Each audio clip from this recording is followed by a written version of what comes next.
विश्वं दर्पणदृश्यमाननगरी तुल्यं निजान्तर्गतम् पश्यन्नात्मनि मायया बहिरिवोद्भूतं यथा निद्रया यः साक्षात् कुरुते प्रबोधसमये स्वात्मानमेवाद्वयम्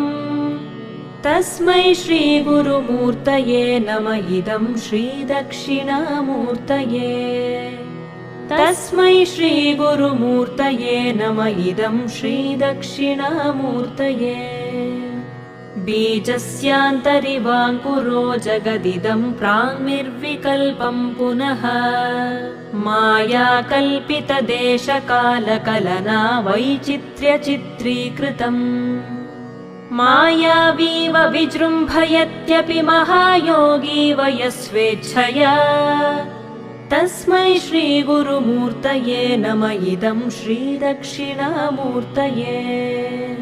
तस्मै श्रीगुरुमूर्तये नम इदं श्रीदक्षिणामूर्तये यस्यैव स्फुरणं सदात्मकमसत्कल्पार्थकं भासते साक्षात् तत्त्वमसीति वेदवचसा यो बोधयत्याश्रितान् यत् साक्षात्करणात् भवेन्न पुनरावृत्तिर्भवाम्भोनिधौ तस्मै श्रीगुरुमूर्तये नम इदं श्रीदक्षिणामूर्तये तस्मै श्रीगुरुमूर्तये नम इदं श्रीदक्षिणामूर्तये नानाच्छिद्रघटोदरस्थितमहादीपप्रभाभास्वरम् ज्ञानं यस्य तु चक्षुरादिकरणद्वारा बहिस्पन्दते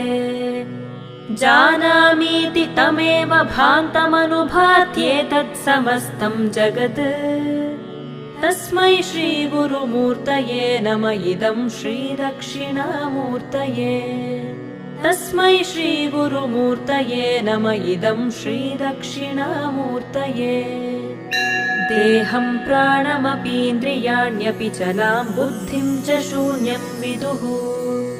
स्त्रीबालान्धजडोपमास्त्वहमिति भ्रान्ता भृशं वादिनः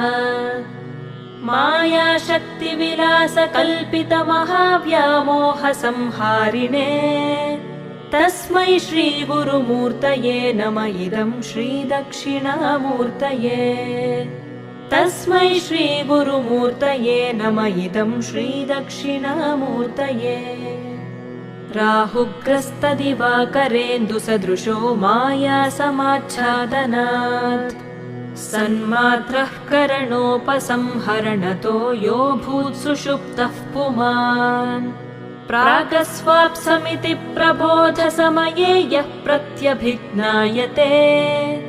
तस्मै श्रीगुरुमूर्तये नम इदं श्रीदक्षिणामूर्तये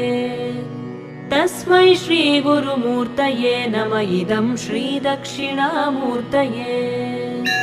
बाल्यादिष्वपि जाग्रदादिषु तथा सर्वास्वस्थास्वपि व्यावृत्तास्वनुवर्तमानमहमित्यन्तः स्फुरन्तं सदा स्वात्मानं प्रकटीकरोति भजतां यो मुद्रया भद्रया तस्मै श्रीगुरुमूर्तये नम इदं श्रीदक्षिणामूर्तये तस्मै श्रीगुरुमूर्तये नम इदं श्रीदक्षिणामूर्तये विश्वं पश्यति कार्यकारणतया स्वस्वामि सम्बन्धतः शिष्याचार्यतया तथैव पितृपुत्राद्यात्मना भेदतः स्वप्ने जाग्रति वा य एष पुरुषो माया परिभ्रामितः तस्मै श्रीगुरुमूर्तये नम इदं श्रीदक्षिणामूर्तये तस्मै श्रीगुरुमूर्तये नम इदं श्रीदक्षिणामूर्तये भूरम्भांस्यनलो निलोम्बरमहर्नाथो हिमांशुः पुमान् इत्याभाति चराचरात्मकमिदं यस्यैव मूर्त्यष्टकम् नान्यत्किञ्चन विद्यते विमृशतां यस्मात् परस्माद्विभोः तस्मै श्रीगुरुमूर्तये नम इदं श्रीदक्षिणामूर्तये तस्मै श्रीगुरुमूर्तये नम इदं श्रीदक्षिणामूर्तये सर्वात्मत्वमिति स्फुटीकृतमिदं यस्मादमुष्मिंस्तवे तेनास्य श्रवणात् तदर्थमननात् ध्यानाच्च सङ्कीर्तनात्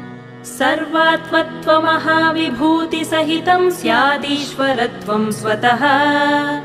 सिद्ध्येत् तत्पुनरष्टधा परिणतं चैश्वर्यमव्याहतम्